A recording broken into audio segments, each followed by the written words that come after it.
Շնորհակալ եմ եկաք տաղավար, մի քանի թեմաներ եք առանձնացրել, խնդրեմ։ Բարև հայրենակից, շնորհակալ եմ ընձեռված հնարավորության համար։ Ամբողջ համացանցը պարզապես չգիտեմ ինչ բառ օգտագործեմ, որ շատ ճիշտ արտահայտվի համացանցի վիճակը։ Էս ինչ դարձավ։ Տարիներ առաջ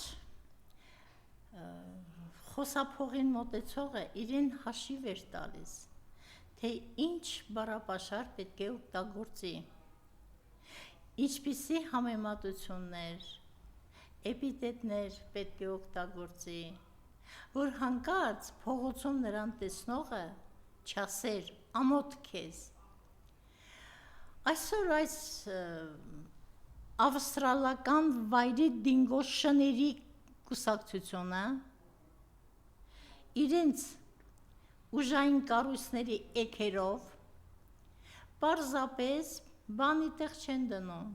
թե խոսքը ինչպես է շարքից հանում երիտասարդ սերնդին, երեխաներին մասնավորապես։ Այդ ղռերի կատուն ես միշտ ասել եմ, իմ շրթունքները կկպնեն իրար, եթե ես նրան անուն ազգանունով դիմեմ, որովհետև նրան չեմ իմացել ընդհանրապես մինչև 2018 թվականի մայիսի 8-ի օրը։ Եվ այդ ժամանակ էր, որ առաջին անգամ լսեցի ղռերի կատուն դարձավ առաջին տիկին, ես նույնիսկ չհասկացա, թե ղռերի կատուն ով էր, ինչու պիտի առաջին տիկին դառնար, բայց հետո իհարկե, երբ արդեն ամեն ինչ պարզ էր, ժողովուրդ, մի քիչ գրագետ դարձիր, դու քո ընդունած սահմանադրությունից տեղյակ չես, անձամբ ես այս 2015 թվականի սահմանադրական փոփոխությունների հանրաքվեում դեմ եմ քվեարկել, ես դեմ եմ, երբ ես խոսում եմ իմ շրջապատում ու ասում էին, ախր ինչու եք դեմ, ասել եմ հետևյալը, որովհետև այս սահմանադրությունը ճեղք է թողնում բանակից խուսափելու համար, հենց այդ պատճառով ես այս սահմանադրությանը դեմ եմ քվեարկել, բայց քանի որ արդեն ընդունված է հանրաքվեով, ուրեմն մենք պարտավոր ենք դա իրականացնել։ Հիմա այս ղռերի կատուն և նրա արուն երբ պիտի հասկանան, որ իրենք չեն սահմանադրել Հայաստանի առաջին դեմքերը։ Ոչ բարով Հայաստանի առաջին դեմքը համարվում է էն հորթը։ Վահագն Խաչատուրյան, որն այդպես էլ չգիտեր իր ազգանունը ինչպես է և ինքը կուսակցական էր վերջիվերջո թե ոչ։ Նրա կինը ընդհանրապես չի երևում ոչ միտեղ, երևի մարդը ամոթի զգացում ունի, դրա համար էլ չի երևում։ Բայց սրանք, որ զավթել են ամեն ինչը, նույնիսկ այս առաջին տիկնոջ ստատուտը, այ ղռերի կատու, քո ներողություն արուն, ոչ թե առաջին դեմքն է, այլ գործադիրի առաջին դեմքն է, իսկ գործադիրը միշտ ենթակա է օրենսդիր մարմնին, միայն թե օրենսդիր մարմնի առաջին դեմքն էլ չգիտի, թե ինքը ով է, որտև ինքն էլ է անգրագետ, որովհետև կանգնեց և ասաց, եթե պարոն Փաշինյանը ուրիշի ուղղակի խոսք է դրա համար եմ ազգանունն ասում, ինձ խնդրի ներողություն մանդատը վայ դնել, ես կդնեմ, ոչխար, անգրագետ, նա ով է, որ իրավունքով պիտի քեզնից պահանջի, որ մանդատ դնես, այ հիմար, այ անուս, ժողովուրդ էսում նստացիր իր գլխիդ, էս ինչ արեցիր ժողովուրդ, սրանց համար դառնալով հենարան, արդեն 7 տարին անցել է, Ես հիմա ուզում եմ խոսել հայ-ռուսական բարեկամության մասին։ Ամենքում այս տիկին ինչու է այսպես արդեն անթարթ ծնողի ժամանակներ Ես հիմա ուզում եմ սա ասել ու անդրադառնալ նրա այդ անտակտ, անգրագետ, անուս մոտեցումներին։ Ղռերի կատու, դու ով դարձար, որ կանգնես հաղթանակած նախագահներին, ներողություն եմ խնդրում, էշ անվանես, ոչիլ անվանես, ոչիլը գլխիցդ հանում ջարդում ես համացանցում, ուրիշներին ոչիլու էշ ես անվանում, այ ավանակի, չգիտեմ ինչ ասել, ախրամոտ է, որ մենք այս բառերը օգտագործում ենք եթերում, երբ մարդիկ ինձ հանդիպում են ու ասում, թե ինչ ճիշտ եք խոսում հայերեն, ես ամաչում եմ, գիտեք, որտեվ մտածում եմ Երանի 7 տարի առաջ նրանք հաղորդակցվեին իմ օգտագործած լեզվի հետ, ես հիմա ամաչում եմ իմ օգտագործած լեզվից, բայց ներողություն խնդրելով ակնդրից և ունկնդրից միշտ ասել եմ, ես իմ ազգի թշնամիների նկատմամբ չեմ կարող լինել բարեկիրթ, նրանք և ոչիլ են, և անիծ են, հիշեք, Լուկաշենկոն ինչ ասաց, ես խեղճ ու կրակ ողորմելուն, գնիդա չէ անվանեց, և ճիշտ արեց։ Հիմա ես ուզում եմ անդրադառնալ հետևյալ հարցերին։ Շատ շատերը, երբ որ խոսում են հայ-ռուսական հարաբերությունների մասին, երբեմն ասում են, Ռուսաստանը չօգնեց Արցախին, չփրկեց Արցախին, Ռուսաստանը չկատարեց իր բարեկամական պարտքը։ Քանի անգամ ասել, Ռուսաստանը Հայաստանի դայակը չէ, վերջի վերջո հասկացեք, բարիդրացիական և ընկերական ու տնտեսական հարաբերությունները դրանք նման են F-ի և մինուս F-ի փոխհարաբերությունների, այսինքն ֆիզիկայի մեջ կա չէ, F-ը հավասար է մինուս F-ին, որովհետև ազդող և հակազդող ուժերը իրար հավասար են բնության մեջ։ Հիմա որտեղ է գրված, որ Հայաստանում ինչքան անգրագետ, ինչքան անուս, ինչքան ներողություն եմ խնդրում, դուրս ընկած մանավանդ կանայք կան, կանգնում հայոյում են Ռուսաստանին։ Իսկ որտեղ է գրված, որ Ռուսաստանը պարտավոր է անվերջ համբերել, չի անելու։ Մեկը միշտ իմացեք, Ռուսաստանը Անդրկովկասում իր շահերը պետք է պաշտպանի, նա իր շահերի համար է Անդրկովկասում, կամ մեզ համար այսօր Կովկասում, Ռուսաստանը ոչինչ պարտք չէ որևէ մեկին, իսկ կա մի մասա անգրագետ, հայի համար մեկ թշնամի, ասեմ մի երկու անուն, Էնծիածանագույն Շիրինյանն ու Արման Բաբաջանյանը, հիշեք նրանց 21 թվականի ընտրությունների ժամանակվա պաստառը ու պաստառի վրայի իրենց վարդագույն ներկված մազերը, այդ նկարները, հիշեք ժողովուրդ, այն Եվրոպա կոչվող, այն մեկը կարի 70 տարեկան է երևի, ԱՄՆ-ի հուլիսի 4-յան այդ տոնական օրը ԱՄՆ-ի դեսպանատան մայթին տրճիկ էր տալիս։ Այ անամոթ, դու քեզ ծնած, սնած, ինչ-որ տեղ, ինչ-որ բանի հասցրած երկրի ծննդյան օրվա կապակցությամբ, ինչ ես արել բացի վատ բաներ անելուց, որ գնացել ամերիկացիների դեմ գլուխ ես խոնարհում, տրճիկ ես տալիս, անամոթներ, Դուք այնպես եք ձեզ պահում, որ օտարը ձեզ չհարգի, չի էլ հարգում, պարզապես իրենց անհրաժեշտ է այս տարածաշրջանում լինել, դրա համար ձեզ նման մայմուններին և մասնավորապես Վազգեն Սարգսյանի եղբայր աշխատող, այդ հարցում մասնագիտացած Արամ Զավենի, ճիշտ է չէ, հա, Արամ Զավենի Սարգսյանի մասին եմ ուզում խոսել։ Երեք կարծեմ Free News ներողություն, կարծեմ այդ ալիքով էր, մի կատաղած, մի փրփրած, մի հոխորտում է ամբողջ ազգի վրա, այ ողորմելի, ես ասել եմ, չէ,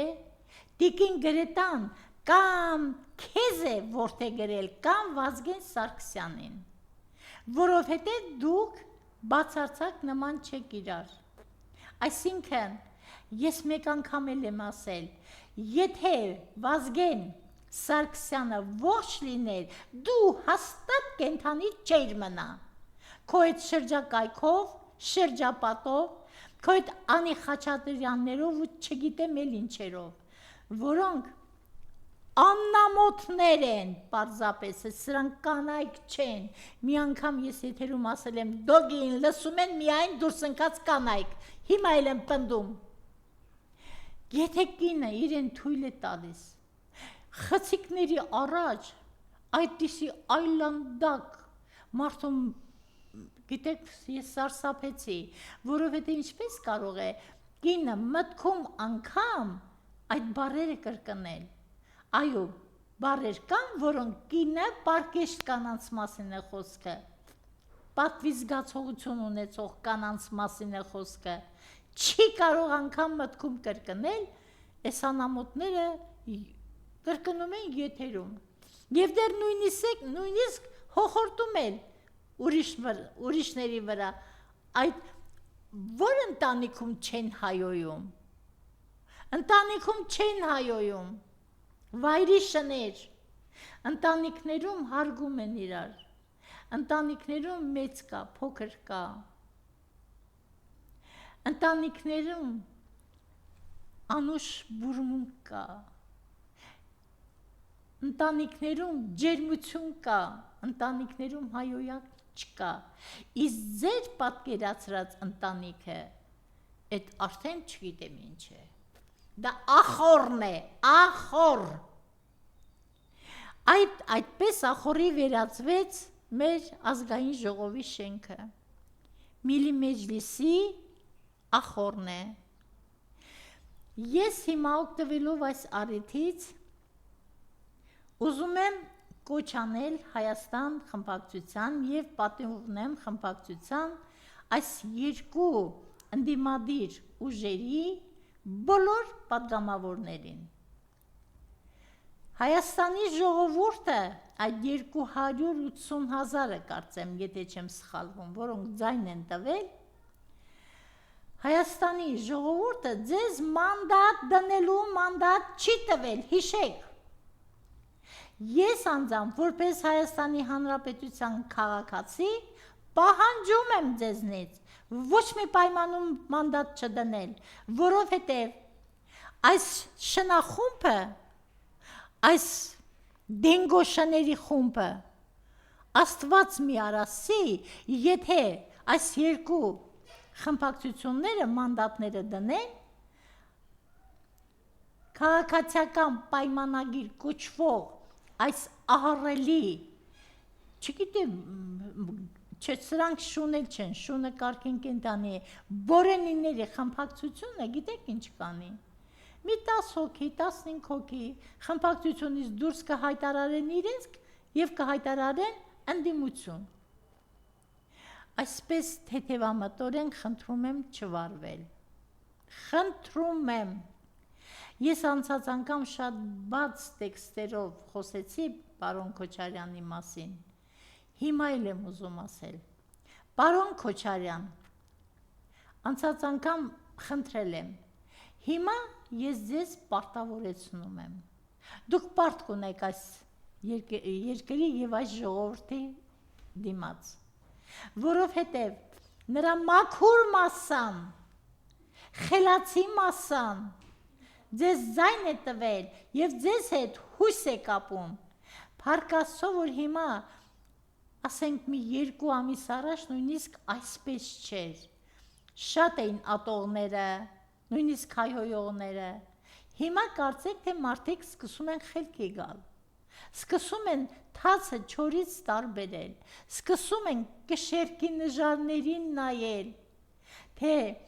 ձեր կառավարման տարիները եւ այսօր իրար նման են, թե նման չեն։ Եվ բոլորի ժամանակները, իսկ պատմության մեջ ժամանակը որոշիչ է։ Որոշիչ է ժամանակը, որտեղ այդ ժամանակն է որոշում, թե որը ինչ կարող է ծնել։ Ես հիմա ուզում եմ անդրադառնալ նաև մեր մտավորականությանը։ Մոտավորապես երևի մի 15-20 օր առաջ մտավորականությունը, որտեղ կային ակադեմիկոսներ եւ այլն, այնտեղ լայն ժպիտով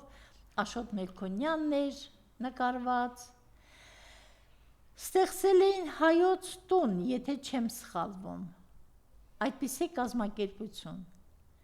Սրտիս մի անկյունը ջերմացավ, ասեմ փառք Աստծո, ամեն ինչ կորած չէ։ Երևի թե մեր մտավորականները կմտածեն երկրի մասին։ Եվ նույնիսկ հույս է փայփայում, տեսնեմ ինչով են զբաղվելու, ինչ գործողություններ կհաջորդեն այս երևույթին, որպեսզի ես ինքս էլ խնդրեմ միանալ նրանց, որտեղ ես ինձ համարում եմ մտավորական, որովհետև ես չեմ կարող անտարբեր անցնել համալսարանի կողքով, որի շրջանավարտն եմ եղել ես, որի 69 թվականին, երբ առաջին անգամ ցեղասպանության զոհերի հիշատակին նվիրված այս պատմական, խորհրդանշական կառույցն էին գնում, կոթողն էին գնում, բուհերի առջևից անցնում էր համալսարանը, համալսարանի առջևից անցնում էր պատմության ֆակուլտետը։ Ես այն ժամանակ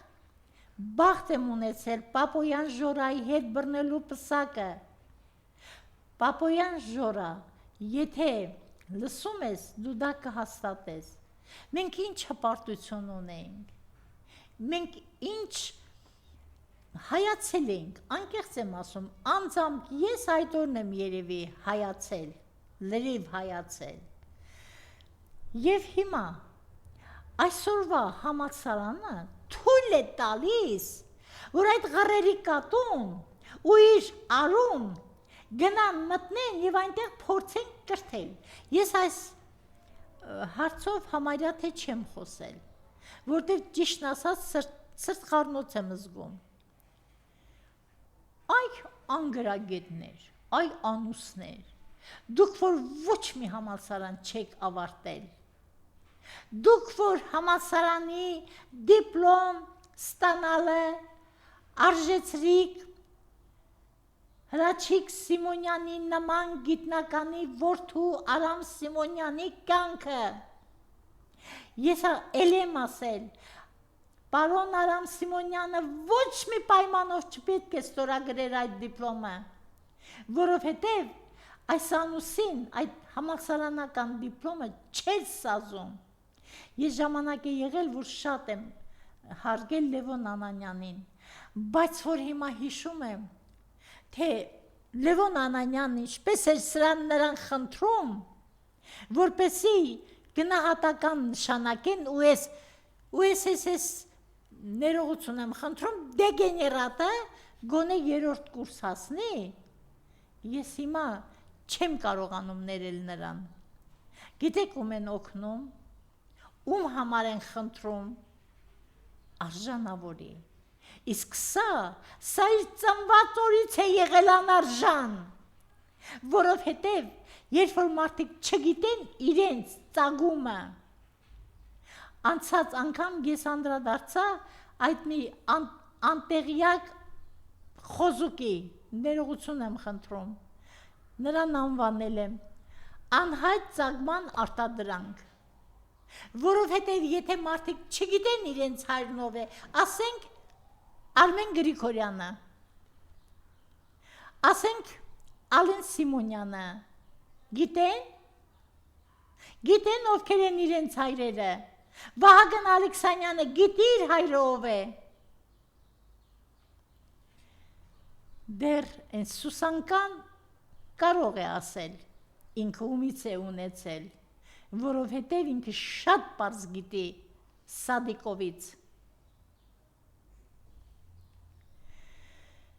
Ես ուղղակի զայրանում եմ, որ մեր ազգի մեջ կան կանայք, որոնք փոխանակ իրենց զավակներին ժամանակին կրթեն, ուսման տային, թողել են անուս, որ մեծանան դառնան դասախոս։ Ես ուղղակի ապշած եմ։ Մեկ անգամ անդրադարձել եմ, մի անգամ էլ կասեմ, Գյումրիի տնտեսագիտական համալսարանի դասախոսներ, գետինը մտնեք բոլորդ։ Երբ որ սուս-փուս համր հարսին նման նստած էիք, և ով էր դասախոսություն կարդում և ինչ թեմայով, տնտեսագիտական թեմայով, կարդում էր այս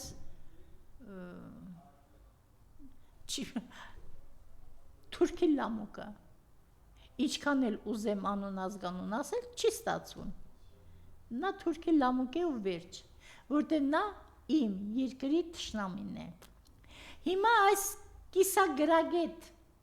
այս բփրեճը, լավ է նրա մասին այդպես արտահայտվում, ինձ համար շատ հաճելի, շատ ընդունելի պարոն Վալոդյա Հովհաննիսյանը, այ բփրեճ, դու աթոռն ու հատակը իրարի չես տարբերում, էդ ինչ կրթություն պիտի տաս։ Ձեզ նմանների կրթած երեխաներն են, որ 4-րդ դասարանում նստած են թմրադեղերի վրա։ Ձեզ նման կիրթ ճակերտների մեջ ուսուցիչներ են, որոնք երեխաներին պարտադրում են թուրք սիրել։ Ձեզ նմաններին հետևողներն են, որ խոտորում են երեխաների անմեղ հոգիները։ Այդ փոքր տղան, որը ամբոստացել էր ու ասել, իմ պապիկը կռված է, ես թուրք չեմ կարող սիրել։ Եվ դեռ երեխային են մեղադրում, գետինը մտնեք։ Ես 1000 անգամ ասել եմ, ընդհանրապես ազգի գիտակից մասան պարտավոր է դասյարակության ու կրթության հարցը ինքը դնի իր պատասխանատվության տակ։ Իսկ այդ հարցում ամենապատասխանատուն պետք է լինեն ուսուցիչները։ Ես երբեմն հանդիպում եմ լավ ուսուցիչների, որոնք իմ սրտովն են, բայց մեծ մասը, ներողություն եմ խնդրում, պարզապես թափելու է, որովհետև այն ուսուցիչը, որը պատմության դասագիրքը պահում է դարակում, այս նոր Սմբատ Հովհաննիսյան կոչված ավանակի գրած և իր տիկնոջ խմբագրած դասագիր կոչվածը դնում է սեղանի վրա ու խաբում է երեխային, փոխանակ պատմություն սովորեցնի, փոխանակ մեր անցյալի փառավոր ժամանակների մասին տեղեկություններ հանձնի, ինչ է անում, խաբեբայություն է սովորեցնում երեխային, գետինը մտնի նման ուսուցիչը։ Ես չեմ կարող չանդրադառնալ նաև մի ուրիշ շատ նուրբ հարցի։ Դա մեր հոգեկան կառուցվածքի հարցն է։ Ես երբ աշխատում էի դպրոցում, ինձ համար շատ մեծ նշանակություն է ունեցել, որ երեխայի մոտ ընդհանրապես սուտ բառը չարտասանվի։ Այդ սուտը մեր հոգեկան կառուցվածքը հիմնահատակ կործանում է։ Կործանվում է ոչ միայն ստախոսը, ասենք ուսուցիչը, այլեն անմեղ երեխան, որը հավատով նայում է ուսուցչի աչքերին, ուզում է սովորել նրանից, եւ ուսուցիչը նրան խաբում է։ Անմահների գնդի օրը այդ արշավին ես եւ Տիկին Լիդան էլ գնացինք մասնակցելու։ Մեր երկուսի հայրերն էլ մասնակցել են, մենք այնտեղ էինք։ Ես աշխարհի չափ լավ զգացի, երբ իմ նախկին աշակերտուհին իր ամուսնու եւ երեխաների հետ ասում է. թույլ կտաք ձեզ գրկել, որովհետև ես չեմ կարող ձեզ մոռանալ, որովհետև դուք ինձ հայրենիք սիրել եք սովորեցրել։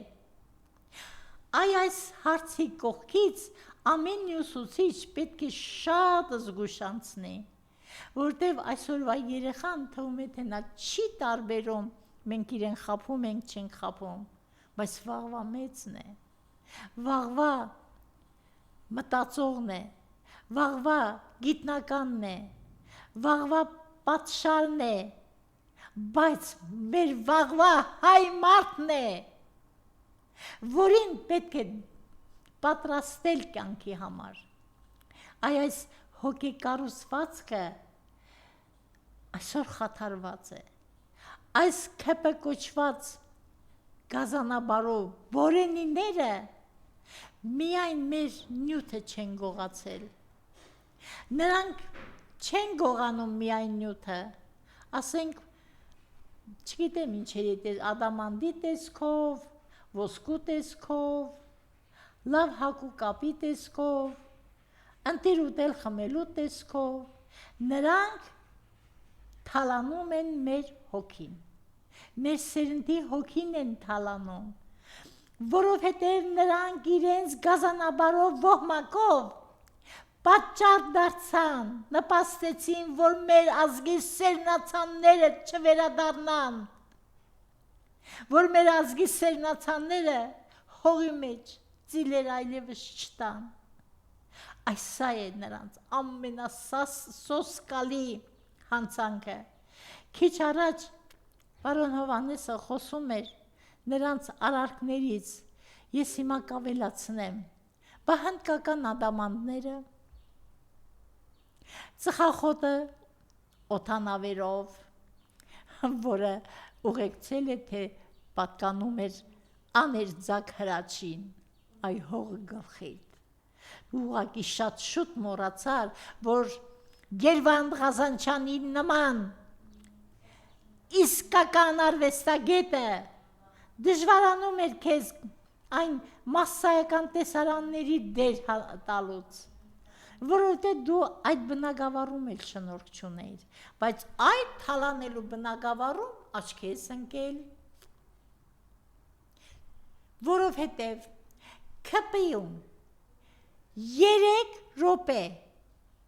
այս թուրքի լամուկի ենթակայությամբ եւ այս ուրիշներին էշու ոչիլ անվանող այս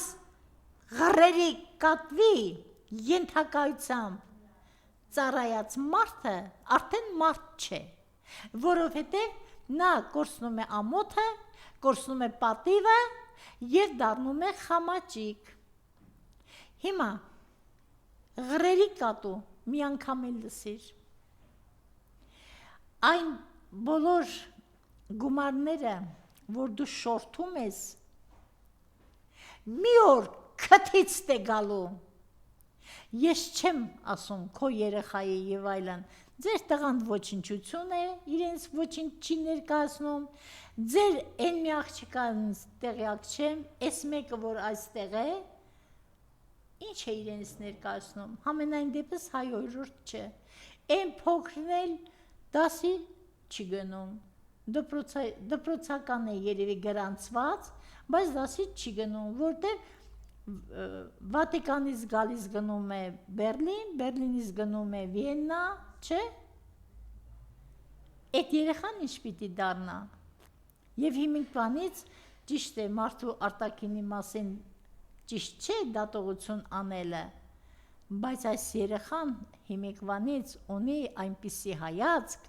որը խոսում է խելքի բացակայության մասին։ Այ ղռերի կատու,